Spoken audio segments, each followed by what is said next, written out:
And you're live. Hello. Hi. Thank you for joining us this afternoon. My name is Christy Ketchum, and we have a special guest this afternoon here. He is an urban brand identity specialist. His name is Ethan, and he's going to be joining us today. Welcome. How you doing? Good to see you. Good to see you. All right. Ethan. Nothing to say. Hey, Yes, thank you. Thank you for inviting me up to Sacramento. Yes. So, let's talk a little bit about why you came up here to Sacramento today. So, I've been knowing Ethan and working with Ethan for at least the last 10 to 15 years. Okay. You actually did my logo for Our Rightful Place. And actually, you did work with me before that with a nonprofit I used to work with, and you did flyers for us. And you have been very instrumental in this work of branding, even before there was something called branding. So I'd like for you to talk about the work that you've been doing over the years, what brought you into this work, and your expertise, and why it's important for businesses and organizations to have this service. All right. Well, again, thanks for having me up here. First of all, happy Scorpio season. Yes, Scorpio season. That's right. 2 Scorpios, baby. But I've been doing branding. Well, I've been doing graphic design for 25 years now. I started back in Atlanta when I was doing T-shirts.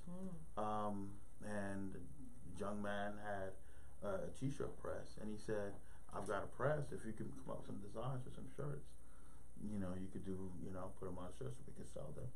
So one of the first projects I did was Zodiac shirts, and I did the Scorpio shirts. Okay. And I was selling them at a hat shop in Atlanta. Remember Rio Mall? Mm-hmm. Way back in the days now. And at first, I was more like a creative hippie. I was like, no, I drew out all my artwork by hand and everything, because I taught myself how to draw. And I was doing it like that, and I was like, no, I'm never going to use a computer, But it was taking me forever, So I went into Kinko's one day to get some the black and white, black transparency that you need to make a silkscreen for a shirt. And I remember, never forget the young lady's name, Pamela Waller. And she was like, well, you can do it a lot faster with a computer. And I'm like, can I really? What year was this? Ooh, this was 96, 97. Yeah, it was about 96, 97, because I was looking at the Hard Rock. Okay. Yeah, and that's when they first opened up right around the Olympics. Yep. So, yeah, I was just dabbling, just trying my hand at things. And I went in one day, I was totally frustrated. And she was like, you really need to get a computer and do this on a computer. So, I had, I was working some extra curricular activities to generate funds at the time. So with that, it left me plenty of time, and I had a lot of disposable cash, so I went out and bought a computer, and I would sit there, for 20 hours at a time, teaching myself how to use a computer and how to do graphics on a computer. And I got pretty excited in what I was doing, and I wasn't necessarily doing it for the money, because I had money. It wasn't really big of an issue at the time for me. And I would, to speed the story up, I was going back and forth to Kinko's all the time, and the computer services department, that guy, we became friends, customer, as you would say we became. And he gave me a lot of privileges with the computers, and he taught me the basic fundamentals of Adobe. Okay, what a lot of people don't realize, they think Photoshop is the end all. Adobe has a whole creative suite that allows you to do things from Photoshop to Illustrator, which is what you use to create a logo and develop a brand on the technical aspect. So that, that was fun. As the months went by, I got a lot better at it. There were people who come in, and I would be sitting there working, because I would work on my computer at home. But at that point in time, printers were, expensive. A printer was a couple of $1,000s. So I would use the printers at Kinko's to print out stuff and then tweak my work while I'm there. And a job came open in the computer services department at Kinko's. Now, this is back in the days when you were able to go to Kinko's and get full service. Right. You go to Kinko's and they'll lay out a business card for you and do all that good stuff. And a job came open in that department, and Jason Padgett was a young man. Never forget him either. Really good guy. He asked me, did I want a job? And I looked down like, what job? I'm straight. I've got my, you know what I do. I don't need a job. Why would I want a job? So he was like, okay. And a week later, I was in there. He was like, you sure you don't want a job? I was like, dude, bruh. You know what I mean? Stop asking me. Stop asking me. I'm cool. You know what I mean? I'm making money. And at that point in time, I was just thinking that by doing my graphics, it wasn't so much a financial vehicle for me. It was more of me becoming a visual artist. And then the third time I went in, he was like, you want a job? You sure? And before I got the opportunity to say no again, he stopped me.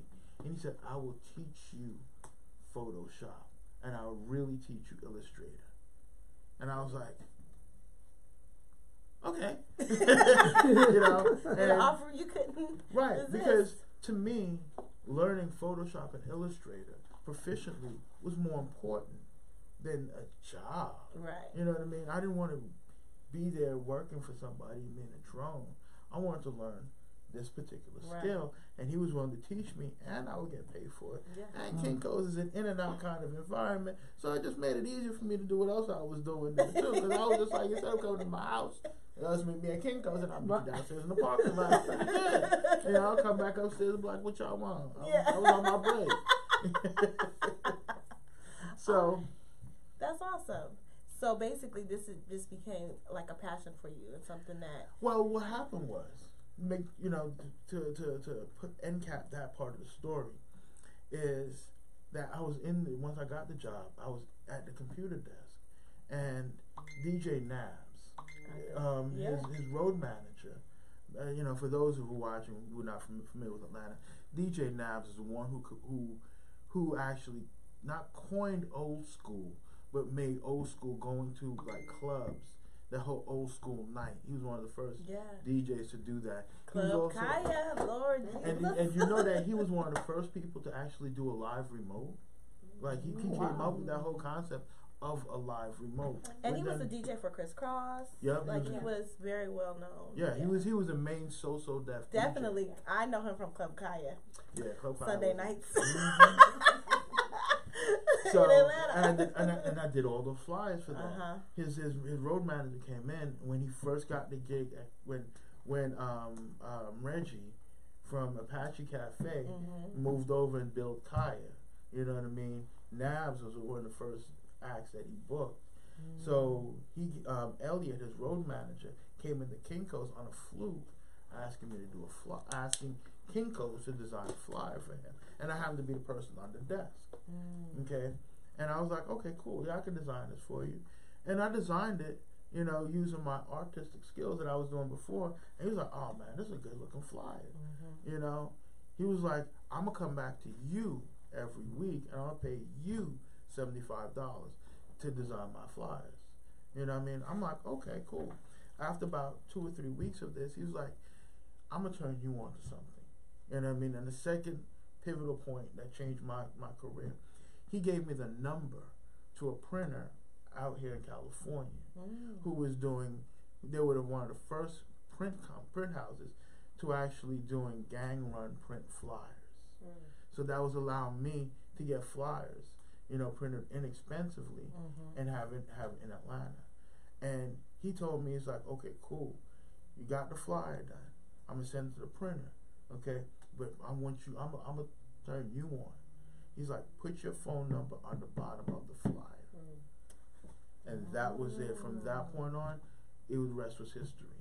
I started making so much money from other people seeing my work as doing the flyer that I eventually was promoting this club flyer, but you was promoting yourself at the same time. Yeah. So at a point in time, I looked at my little extracurricular activity. I was like, I don't need this anymore.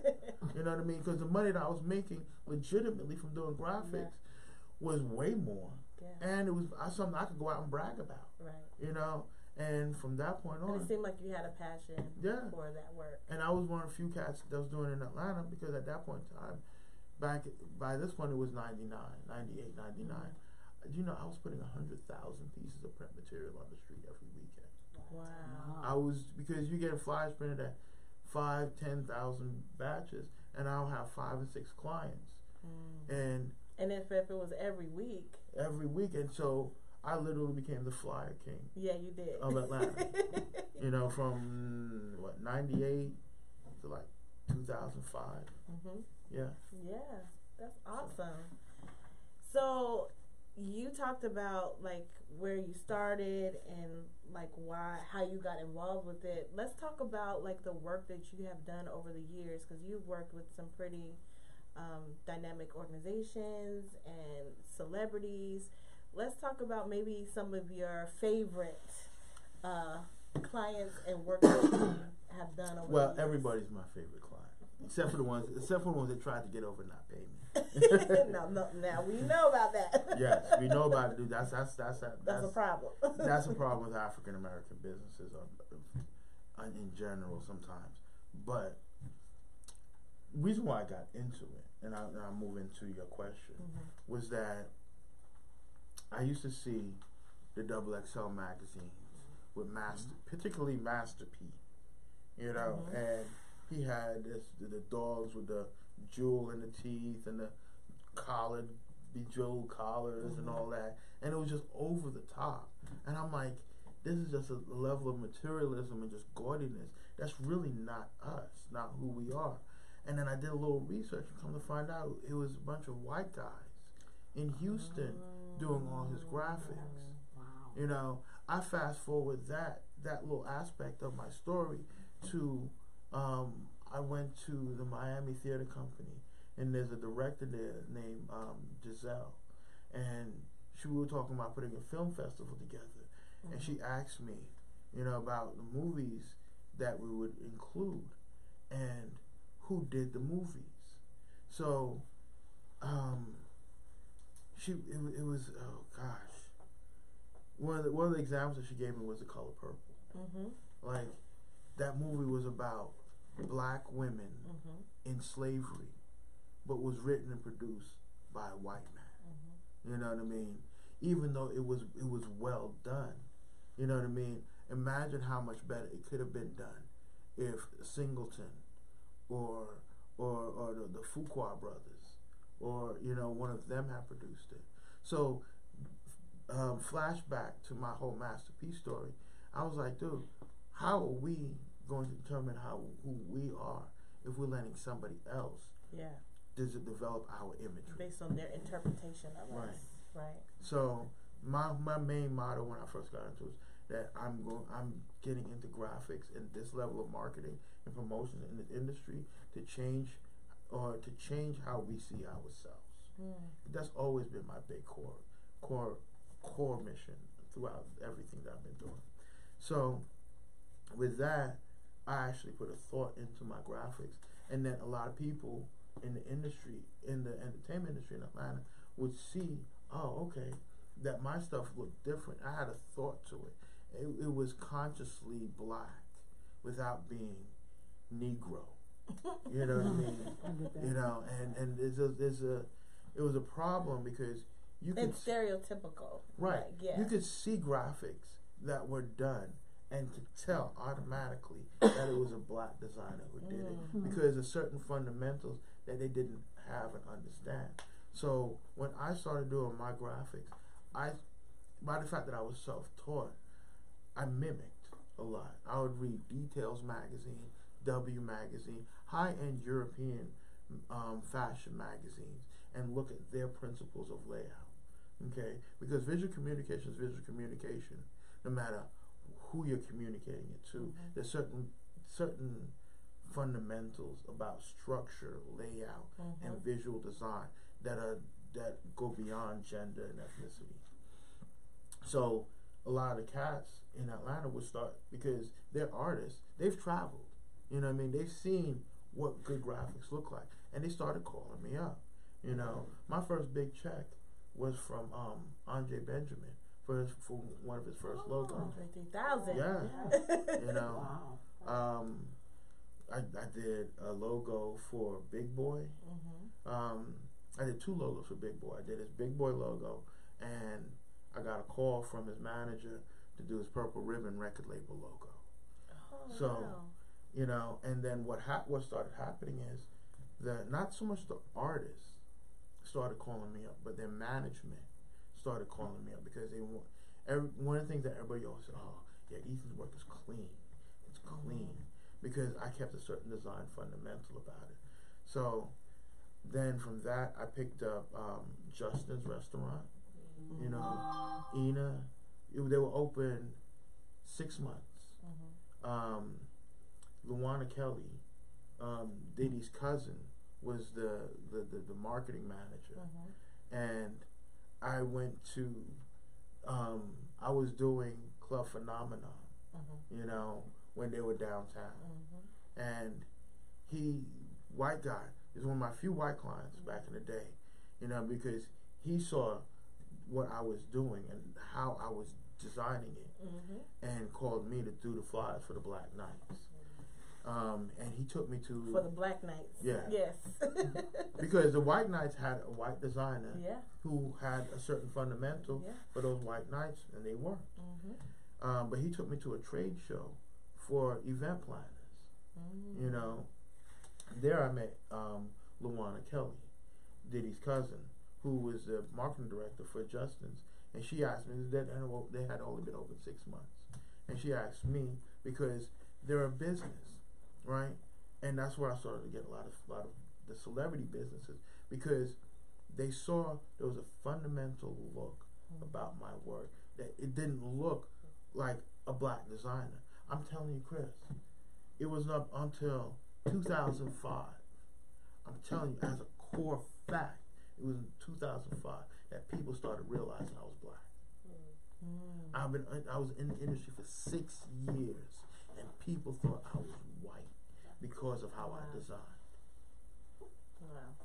You know, and then, I mean, it's not so much an assumption that I make. I've actually met people, you know, once I started going out, they were like, oh, you're Ethan. And they would literally look at me and say, oh, I thought you were white. Because that's something it brings me to where I'm at now, here today, about talking, because I'm realizing, like, I've been doing this for 20 years. And so some black designers are actually learning the fundamentals. But a lot of black businesses and a lot of individuals are still not realizing how important branding is supposed to be. Right. You know, because it makes you look like a black brand. And as much as people are like, oh, well, no. When you're doing business out here, you want to look like money. You don't want to look like you black. You want to look like you white. You want to look like you green.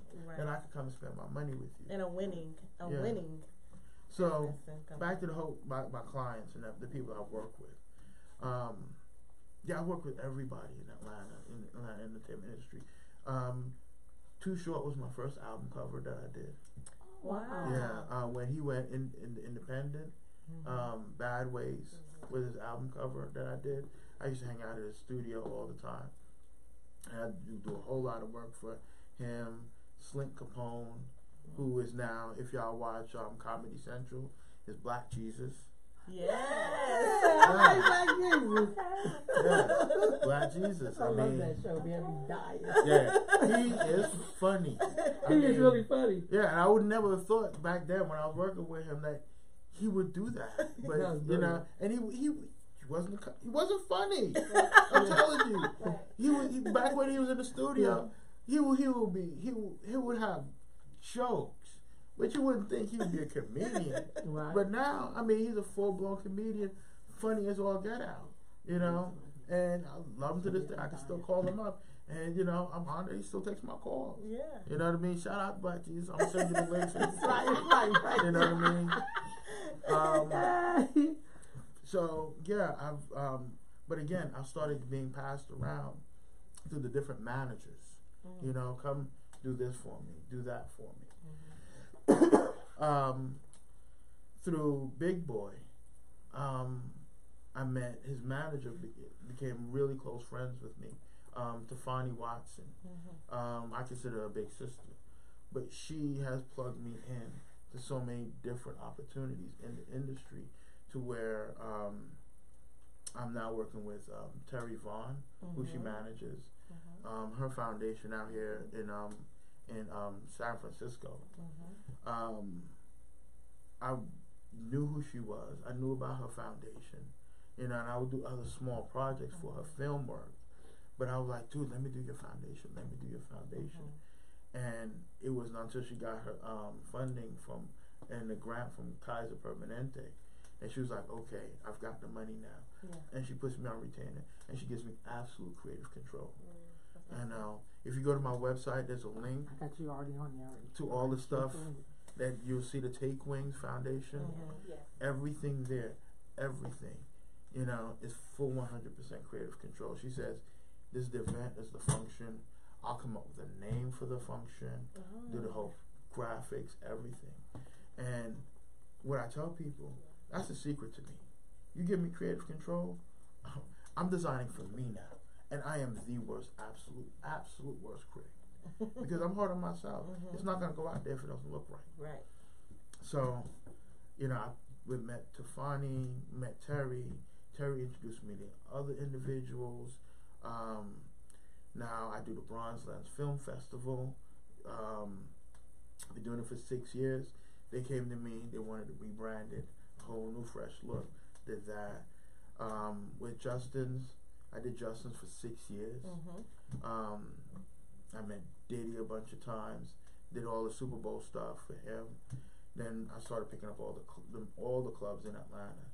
I remember when we had All-Star Weekend. Everybody came to me. I mean, competing promoters came to me, you know, because they knew it was All-Star and it mattered. You know, so I did 50 Cent and Jay-Z at the Velvet Room. Fabulous across the street at 50 Cent and Jay-Z at Vision. Fabulous across the street at the Velvet Room, and DJ Clue on the other side of the street at Club Anytime. You know, so yeah, I've worked with a lot of people. Even more currently now, I did Wendy Williams' birthday last year. Well, this is. I mean, I didn't even know all the people that you work with, but one of the things that I appreciate about you is that even though you work with these celebrity clients and these high end or more higher end clientele, you still work with people like me and people that are doing like work on the ground. When I started coming to you, I was at a small nonprofit, and you were doing my Youth Day flyers. I think you did that for 2 or 3 years. So, talk about like the importance of you not only like working with these like high end clients, but then also the work that you do with organizations that are just starting up. You did my logo. I mean, you always, in my opinion, like if you felt like the work was good, you would actually lend your services and work with people like myself and others. And so where does that come from? Well, it comes from, again, my main core driving fact is to help make sure that we're branded correctly and that we have a proper look out here. You know, like, especially now that I've gotten more of the high-end clients, that it makes me even want to work with the non-high-end clients even more, because I know now that, you know, yeah, you big cash, y'all could pay me a whole lot of money. That's fine. I need that. so that way I don't have to sweat a small client for money. I could go in, because if you want me to help you change how you look and give you a better brand out here, I will work at you. Just let me know what your budget is. You know what I mean? I won't haggle, because I feel that haggling takes away from the creative process. You know what I mean? It hurts. You know what I mean? And especially if I know you want to work with me, I'm an artist at the end of the day, and that's what I want to do. I want to do the work. You know what I mean? I want to get paid so I can have the time and don't have to stress to be able to create the ideas, but I want to do the work. You know, like you said, if it's a foundationally solid idea, and just tell me how much you want to pay me, how much you could pay me, and I'll do it. I'm not gonna be like, well, no, that's a really good idea. That's gonna empower our people and help move our cause forward. So, but you can't afford me. So, sorry. No, that. Yeah, and I really appreciate that, because I think that's really important, because I know that I was able to reach more people. I was able to have a look and like put a special spin, because I looked at the fact that like you could do these club flyers, right, and you see them everywhere, and people would like take notice to them, and then that would drive people to your event. If they wouldn't, that made the difference in them actually sharing that flyer and coming to your event.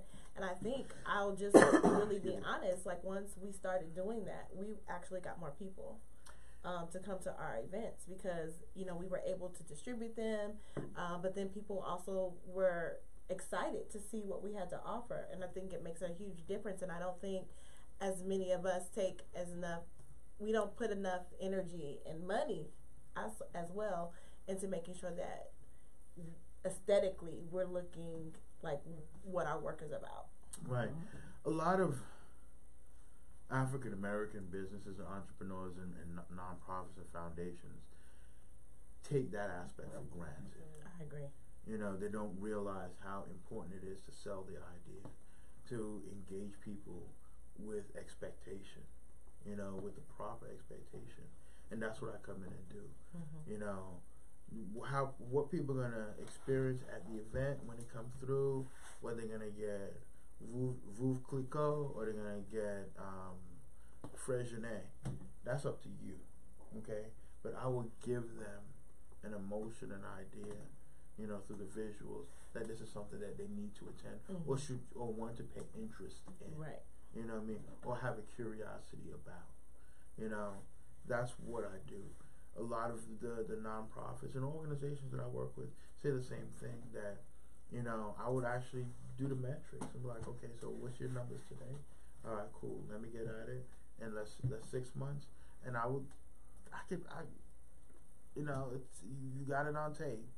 You know what I mean? But I can guarantee it. I can guarantee, you know, interest, engagement, you know, and in a lot of cases with proper branding, I can guarantee increased revenue, because people don't understand that that's your first impression, okay? And if people get a lousy impression to think it's going to be mediocre, then they're not going to participate. Yeah, you know? I agree with that. It's the best way I describe it is branding is a new pair of shoes, okay? You know, you come in, you know, to the event with the same old shoes on that you want. Everybody's seen them for last year, and everybody know quietly. Yes, those are nice. You know, say nothing. You know what I mean? And ain't nobody. And the crazy part about it is, and this is a side note. This is why I tell people when I'm working on projects, don't ask your friends or your family members what they think. Because your friends and family members will tell you it is great. You know what I mean?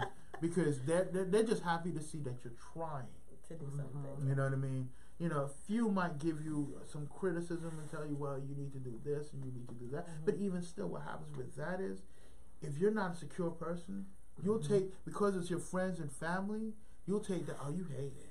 Right. You know what I mean? Or you just don't want to support me. You know what I mean? I did it by myself. Don't you think it looks nice? And you come into them, you got it. Your heart is open. You're like, isn't this pretty? And they don't want to tell you, no, dude, you need to hire a professional to do that. You know what I mean? They don't want. it looks nice. You tried, and they'll patronize you like that. You know, so you can't get caught up in that. You know, if you hire a professional, let a professional do what they're supposed to do. You know, your friends and family, if you tell them this is what you've done, and this is my new logo, they'll love it. Yeah. They'll feel for it and they'll be strong for it. If you say this is my new logo, what do you think? Oh, then forget it. You know, everybody got an opinion. Yeah. And everybody's going to want to tear it apart and everything else like that. And then you won't be secure in yourself with your brand. And now you're coming, because no matter how many times I design it, then you're going to always find that one person who's going to be like, well, I don't know, maybe it should have been. Well, I also like the fact that, like, you ask questions. Like, you ask, like, what specifically are you trying to do? What are you looking for?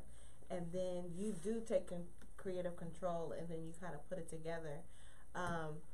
My logo, Our Rightful Place, I love it. And I didn't tell you nothing. You just, like, figured it out. You said make her hips bigger, though. You said make her more voluptuous. Yeah, I was like, yes, the lady need to look a little more black. I've been thinking about recently, like, we might need to give her a little afro. That'll work. Like, switch her up a little bit. But it says in the logo, it says ORP in it. Like, those are, like, some of the detail that you put into your logos, into your graphics are so, like, if you're not paying attention, it's not for the, like, quick at eye. Like, you have to, like, pay attention and look at the intention of the logo, and I really do like that about you. Like, you take it to a whole nother level. I also like that none of your stuff looks the same. Like, I feel like everything looks very different. I design for the client. You know, you will see a lot of designers who all their stuff looks exactly the same, no matter who they're designing for. And that's them. It's fine. You know, me, I try, you know, and give each client an individual brand, you know, because it's not about me.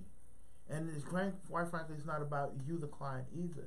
It's about the product and who is being sold to. Right. You know, and I design it for that, to communicate, because I'm a visual communications professional. My job is to communicate an idea, emotion, or a purpose through a visual medium.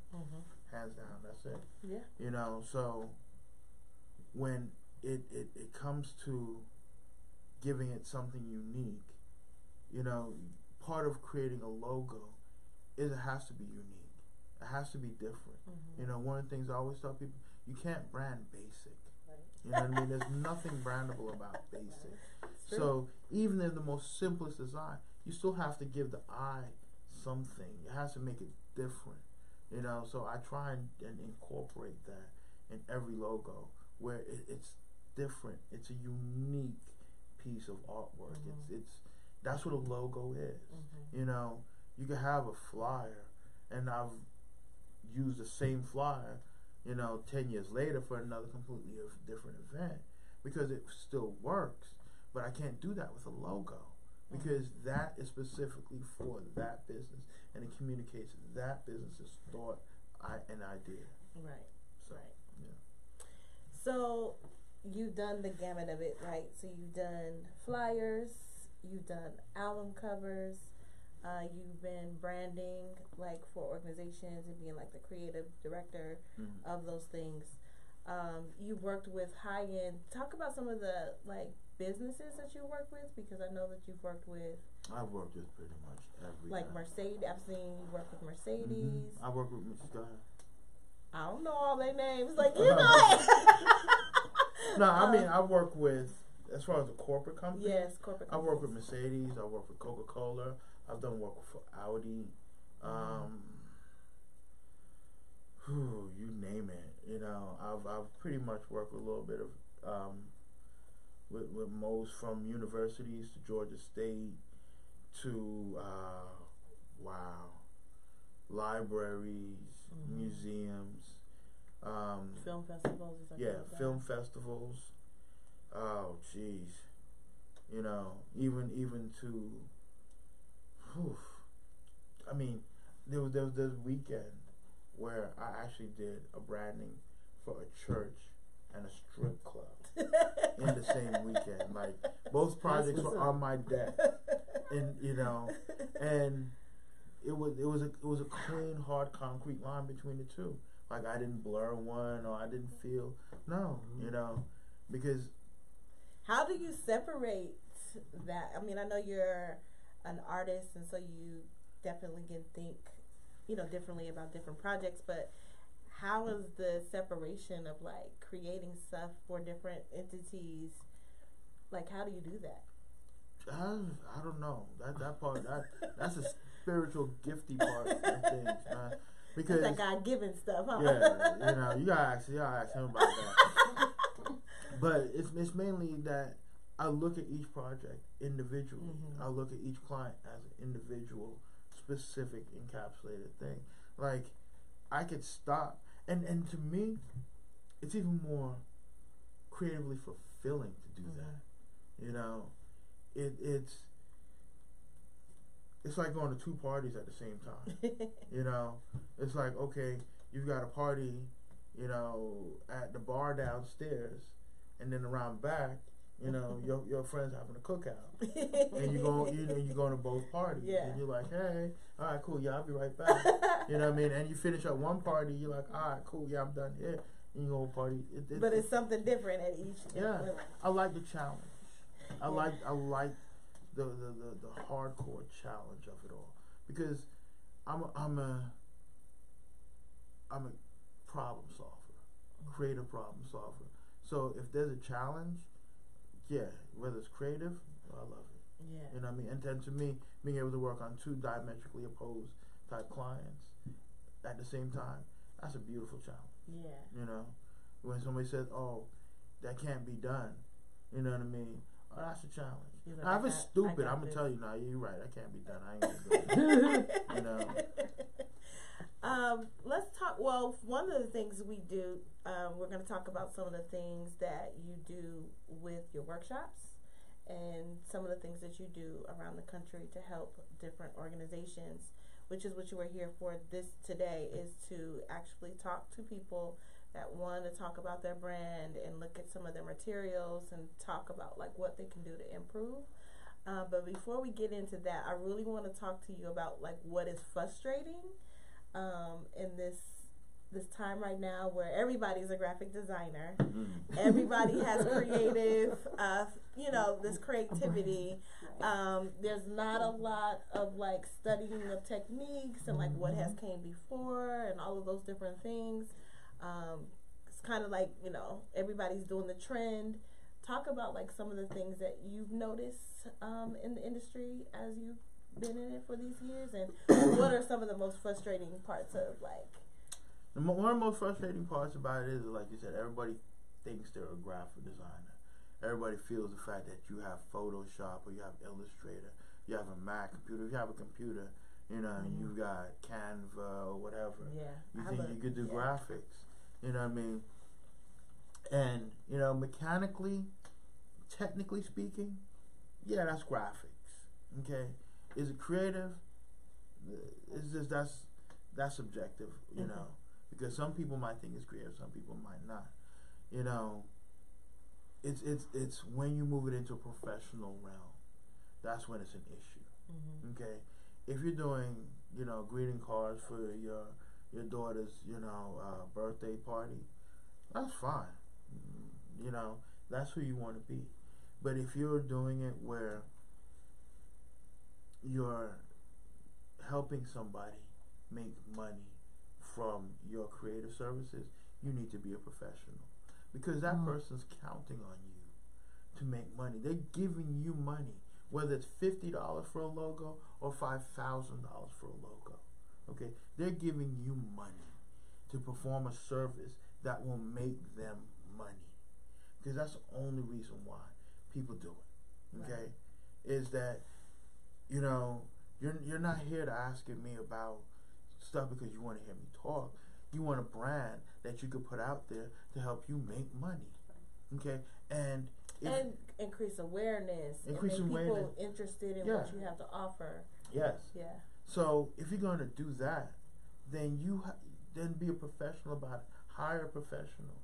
The reason why I'm okay. Back to the frustration part is that then you will have people who will go ahead and not know what is it they need to do and how to hire the right person, what it's supposed to look like, you know, because you know, Joe Ray down the street got a chicken restaurant and he got the best fried chicken in town, okay, and this line is always out the door, but he got some old handwritten menus that have been photocopied 50 million times that you know, and you saying, well, okay, fine, well, he making money, so I ain't got to do too much either. You know what I mean? You're not Joe. You don't have his fried chicken. You know what I mean? You can't assume that. You know what I mean?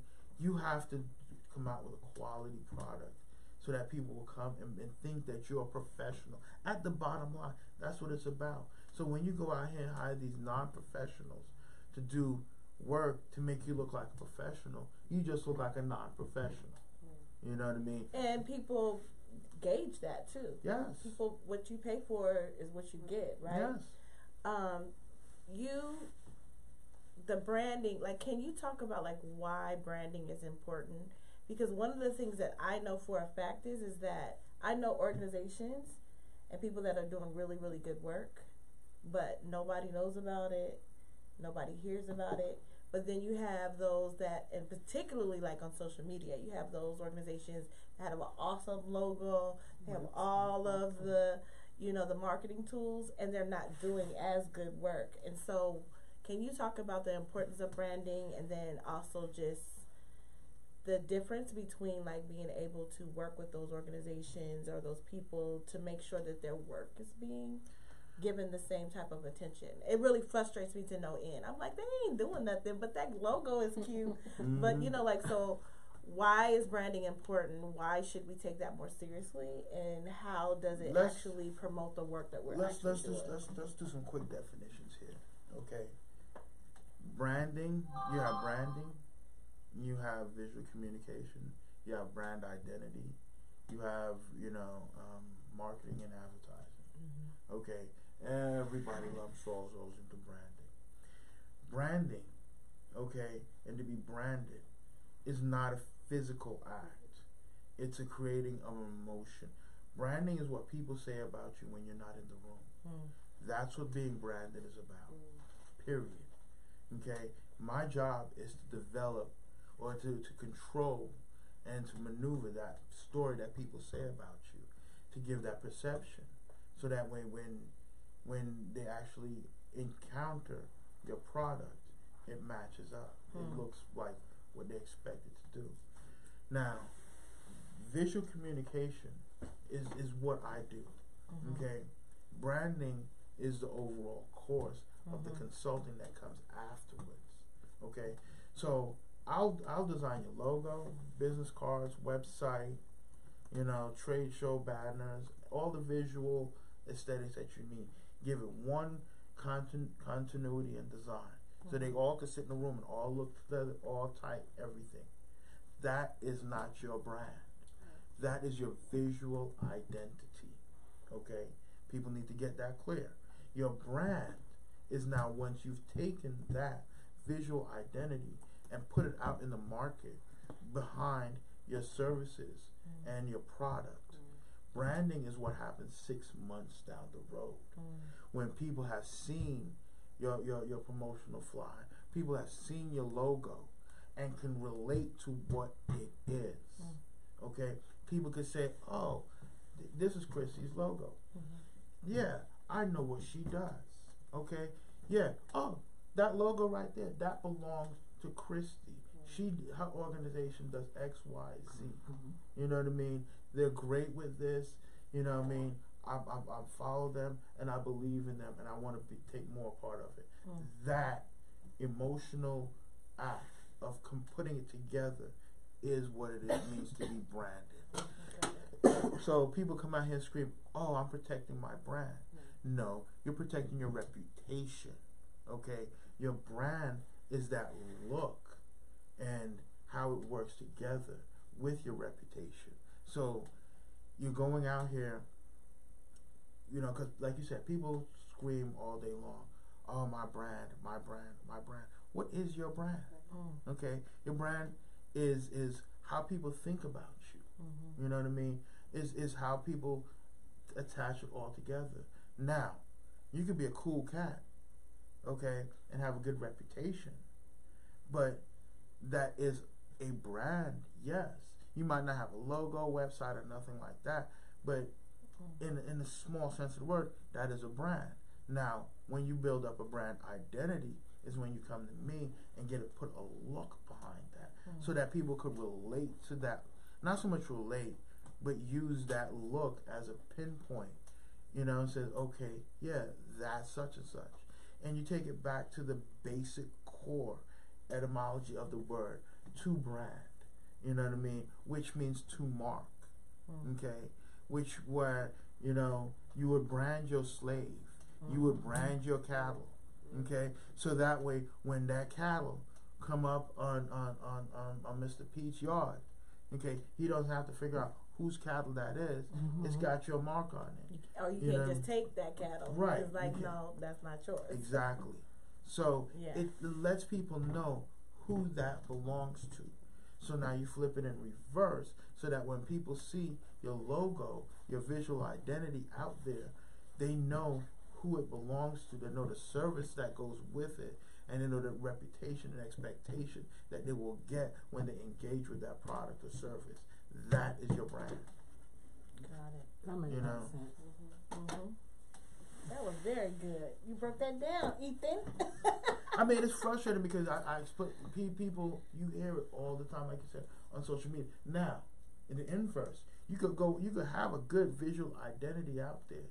You know what I mean? Perfect example. You could be that straight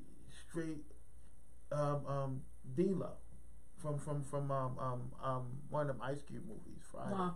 Okay, or better yet, Big Worm in the ice cream truck. Yeah. Okay, you know when you hear the ice cream truck, you know it's Big Worm, right? But nobody likes Big Worm. Everybody know Big Worm. He gonna con you. He gonna try and take your money. He can give you a rough time. So yeah, you could have a good brand, visual identity out there, and your brand could be crap. You know what I mean? People could know that's what you are. You are crap. You know what I mean? And every time you see that logo, oh yeah, that guy ain't nothing. Don't go to that club. You know what I mean? You're gonna get shot there. Okay? So what people do with that club, you know what I mean? They come in, repaint it. Yeah. You know what I mean? Take everything off that it was out, change the colors. Change the colors, move the furniture around, and come with a new visual identity.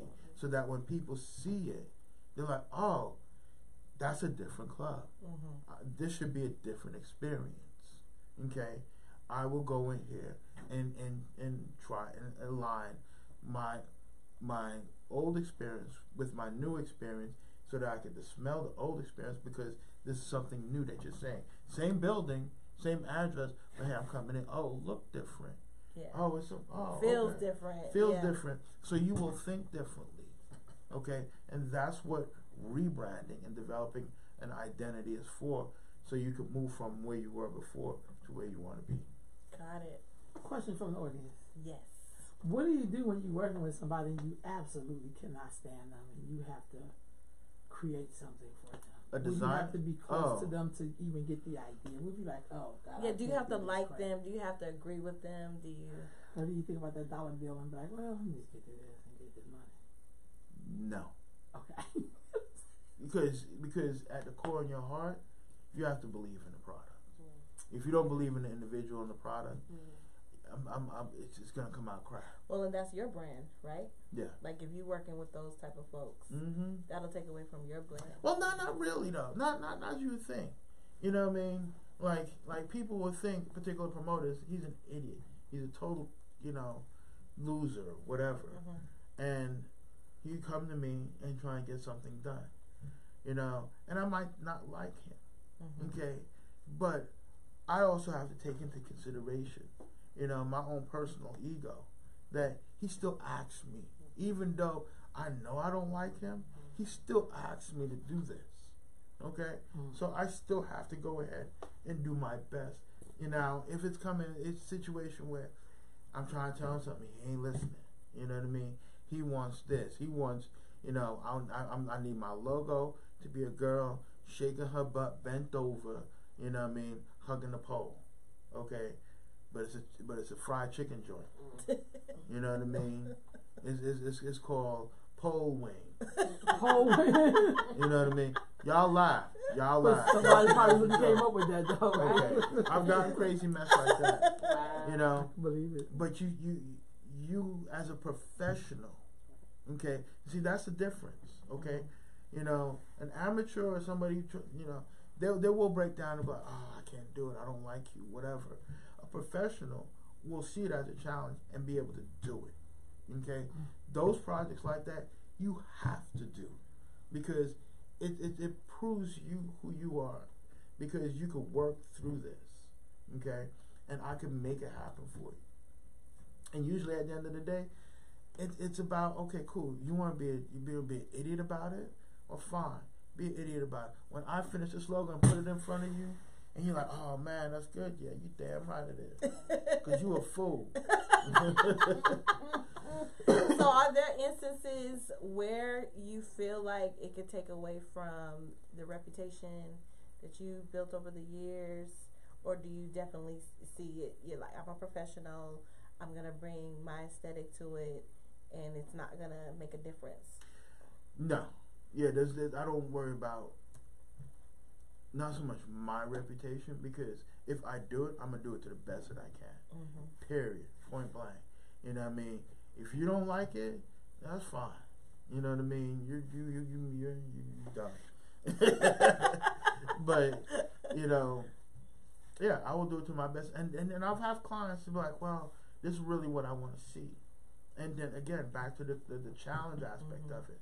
Okay, fine.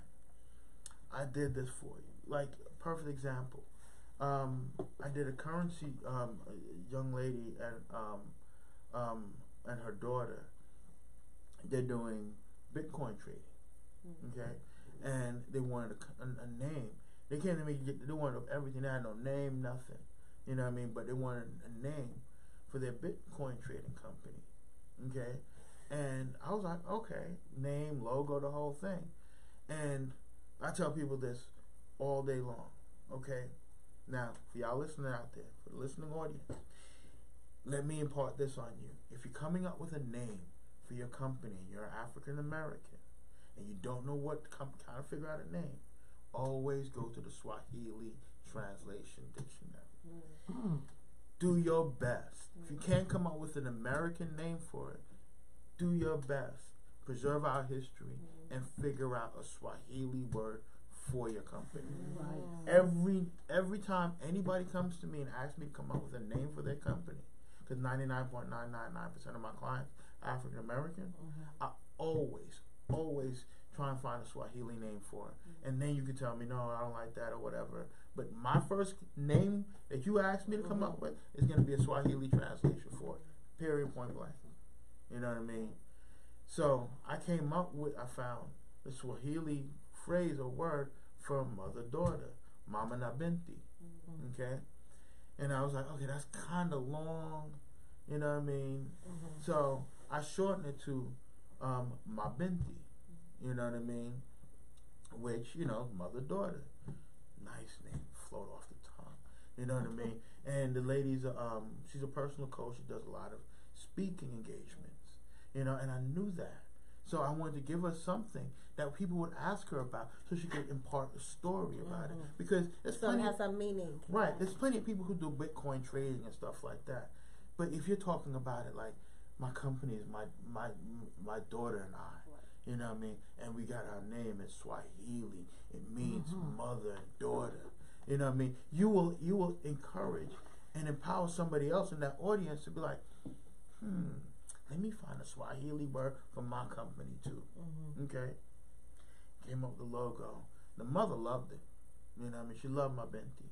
She understood where it came from. The daughter was younger, more millennial. She figured that people, it'll be too much for people to figure out. And you gotta always tell people the story behind it. That's the point. Right. You know what I mean? There's a certain thing we're coming up with an identity that you want that leap of faith thought. You know what I mean? It's like, once I got it, Like you said, you don't brand basic. right? You don't brand basic. So once I got it, and there's that whole action of, I get it, you don't. Mm-hmm. There's a human nature factor that you want to be somebody who knows something that somebody else don't know, that you could tell them.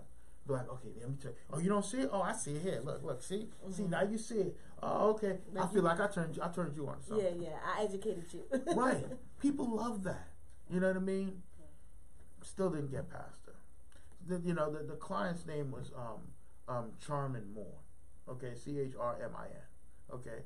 So, and I mean, I put the logo in front of her. You know, she loved it. Her daughter didn't love it.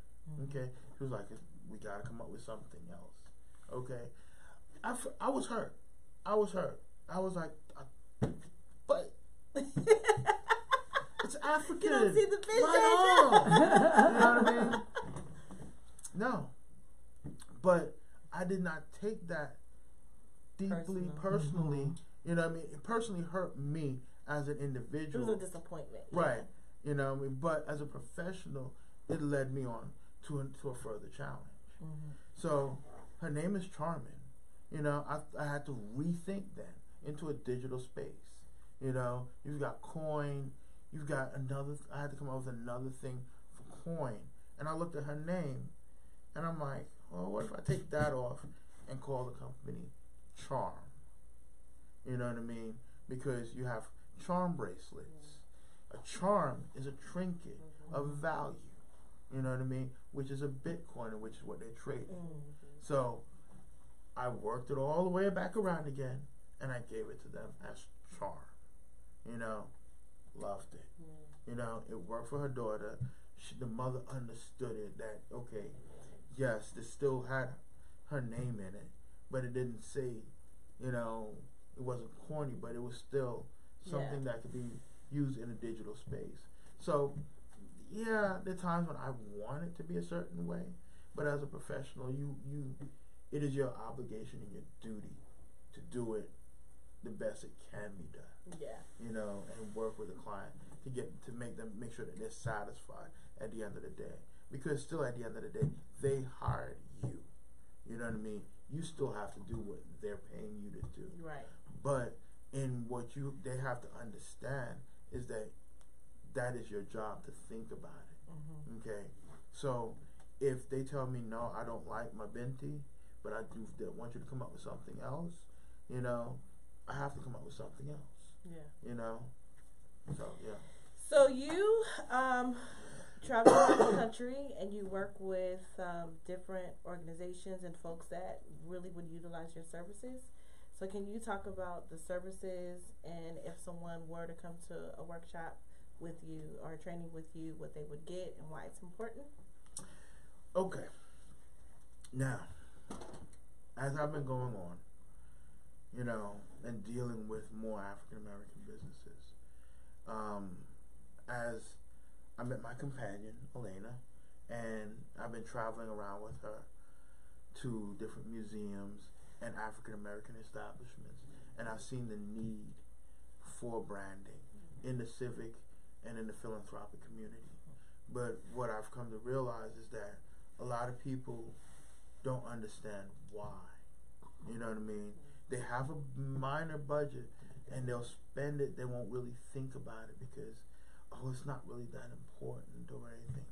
So the workshop that I'm mainly doing is going around educating people to the why it's important, especially particularly for African American companies, entrepreneurs, and institutions, because we have a legacy to impart to the future. You know, and part of that is being successful in business. You know what I mean? If we're not successful in business, then we have no economic base. And without an economic base, we're just people in the wind, because we have no structure, no foothold. Because this is America. No matter what people tell you, you know what I mean, white, black, or whatever, the only thing that really operates in this country is green. You know what I mean? You know, at the end of the day, Trump lied to his people, telling them, "Oh, I'm with you, I'm with you." No, he's with the green. You know what I mean? He's bamboozling them so that he can make more money.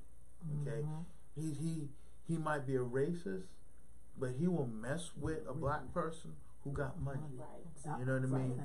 You know, these businesses, you know, are in the community worried about police brutality and opportunities and regentrification. But if you don't have a solid business, regentrification is going to come and run you over. Okay, you are not going to. And we've been saying that. You are not going to get a seat at the table. You know what I mean? If you are not a viable business, if you're not making any money, you don't have enough profit margin to go and contribute, bribe, you know, the local politician. You know what I mean? Because you can't even get in the game. Right. You know what I mean? You can't do a donation to their election because you don't have enough money. Yeah. You know what I mean? And you don't have a solid brand to even go up to them with a business card to say, hey, look, this zoning proposal that you're putting in is going to affect my business. Okay? Can you stop, not do that? You go to them with some jinky business card with your cousin's phone number on the back, and you got 5 different things on there that you do. Okay? And your website is 1984. They're not going to take you seriously. Right. They're going to move on, and next thing you know, you're going to get a notice, and they'll some real estate developer come and cut you a check for pennies on the dollar what your property's worth, and then where are you at? Okay? So if all our businesses are viable, strong businesses, and that starts with branding. You know what I mean? It starts with Joe's Fried Chicken, who got that good fried chicken, who's selling a bucket for $9.99 off of that handwritten scrabbly menu. Now can sell that bucket for $15.99 because he got a well-designed, well-printed menu that'll bring in more people. Well, and it takes him out of the just being this local like spot to like bigger. He can now he got a website, he got a solid brand. He can now bring in people. Now that his line is around the block and there's more diverse people in the line, and those politicians are driving by and seeing the more diverse people in the line because he decided to develop a solid and cohesive brand and market himself. That politician will take him a little more serious than he did before, because they know that, oh, okay, if I close down this business here, there are people of other ethnicities besides the local people who are depending upon this, who are my constituents, who will call me up and be like, yo, what happened? How you close down Joe's chicken spot? Okay, so it is a social need for better businesses to be done. One of the things that what started me doing the workshop is because I've come to realize that a lot of those businesses like Joe's, he might, be doing well, but he might not have the money, to pay for full-on services, because I do like to help people, but I'm not going to do it for free, okay? And then people still have to be able to understand and put the money in. But to understand that Joe don't have that business, that money yet, okay? So what I've been doing is I've been going around to a lot of community development corporations, CDCs, SBAs, who grant these small businesses. Now, if you're a small business out there and you got a legit license, you got all your paperwork good, you go down, find your local community development corporation, find your local SBA, Small Business Association. They've got grants and they've got funding for small and African American businesses and entrepreneurs to get on their feet, especially in blighted communities and communities that regentrification is coming. They know it's coming, and they it's not so much they feel guilty, but they know there's a responsibility to at least give those communities and those businesses an opportunity to develop themselves, so they will grant you funds, okay, to develop your business. What I'm coming in is I'm working with those community development corporations where when they grant you that fund, they're going to put an extra $3,000-$5,000 in that grant to pay for my services. So that way now that we could develop the whole community, But with that, even still, now I have to get people to understand why. Now that you've got the money, now you have to understand why it's important and how to build it out all the way. So that's what I'm coming in my workshops and explaining to people the importance of proper branding, what it looks like, because people have not, you've seen the final of stuff and you're like, oh, that looks nice, but I don't have that kind of money to do that. When you see the before, you know what I mean, and then the after, you're like, okay, yeah, that before looked like me. You know what I mean?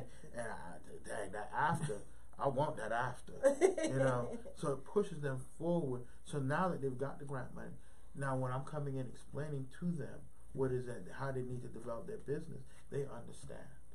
You know what I mean? I'm not pulling So it's teeth. having a bigger vision of like Right. your work as opposed to very limited and short. Right. Well, because right now I've always been stuck with doing just the graphics. I have these conversations with the clients on an individual basis when they come to me. But what I've come to realize is now I can't wait for each person to come to me one by one. Okay?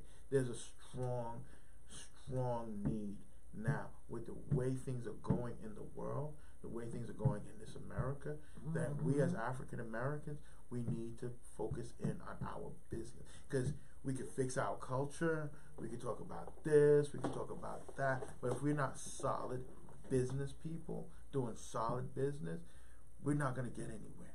You know what I mean?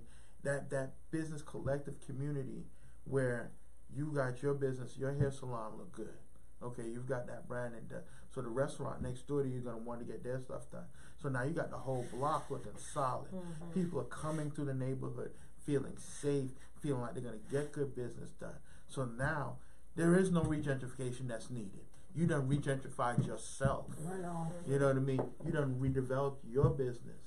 Okay? So that way now, when those developers are coming in, they got to pay you to fix in front of your street. Right. Because yes, I own this business. I'm not going nowhere. Right. I've got business. I'm making money. Why are you trying to run me out? And okay, fine. You want to run me out?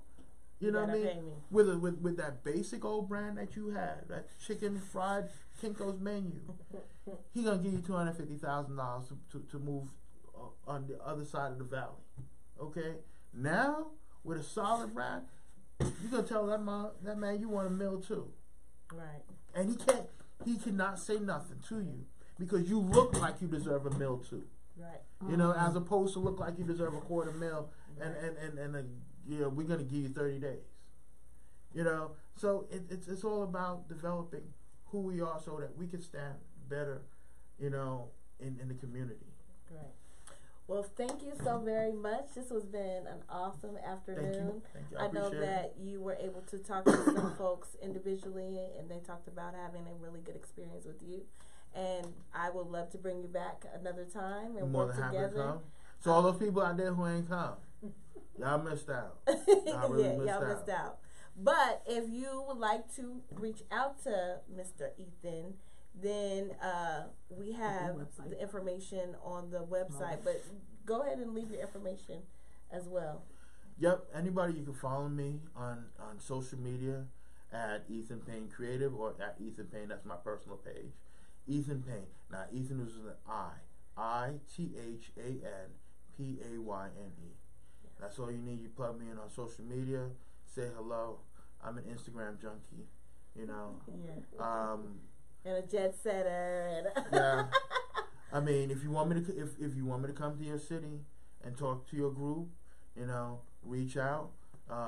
Elena, my companion, manager, and girlfriend, will be more than happy to make arrangements, you know, for me to get there. And you know, I want to. I want to help us. You know what I mean? There's nobody else out here trying to. Right. You know, I can't help with police brutality. I can't help with racist, you know, people picking up the phone and trying to call if you want to sell lemonade. Okay? But I can make sure that lemonade stand is branded, you know what I mean, and that they never gonna have any problems with you. You know, I can make sure that you're in a better position to empower the next generation. One last thing real quick. This is the main reason why I really am doing it. Is because that Mr. Joe with the fried chicken shop and the Kinko's menu, right? You got little Leroy, you know, 10, 15 years old, want to start up his own business. Okay? Who's he gonna look to? Right. Who's he gonna look to for inspiration? Okay? He's gonna look to Mr. Joe's fried chicken spot because he goes there every day. You know what I mean? He sees, you know, he hangs out across the street with his boys looking at all the pretty girls that be in line, and he's like, yo, they're making money over there. Yeah. I'm gonna do it like that. Yeah. You know what I mean? We are the inspiration for the generation that's to come after us. Right. Period. And if we don't have solid branded businesses and show them a solid business acumen, they're all gonna end up being strippers and dope boys. Oh, Jesus. You know? On that And y'all note- don't want that. No, we don't. Okay. So thank you so much for coming to Sacramento. We got a treat today. I appreciate you. It's been a pleasure working with you, and I look forward to working with you more in the future. Thank you. All right. Thank you, guys. Thank you.